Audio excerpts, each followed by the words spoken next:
अस्सलाम वालेकुम गाइस, इस वक्त हम पीर चनासी के मकाम पे ये मौजूद हैं।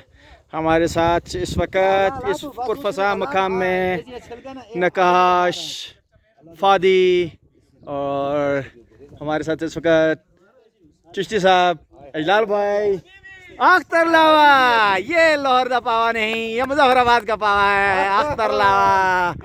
इसके साथ हमारे मोटू पतलू भाई, ये है मोटू भाई और ये है पतलू भाई। ये देख ले भाई, ये तमाश भाई हमारे। और इसके बाद ये हमारी कढ़ाई रेसिपी, इसकी इंग्रेडिएंट्स में ये आप देख सकते हैं कितने ज़बरदस्त टमाटर इस वक्त, हरी मिर्चें और मसाले खड़े खड़े, क्या मज़े मज़े के मसाले।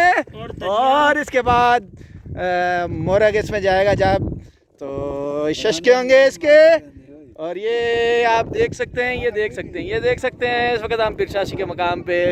ये हमारे साथ ऊपर पीर चनासी टॉप और ज़ियारत का ये व्यूज़, और प्लस ये देखें हमारे साथ इस वक्त ये व्यूज़, वाह। और ये जंगलात यहाँ के सरसब्ज़, और यहाँ पे हमारी काउज़, क्या बात है इन काउज़ की।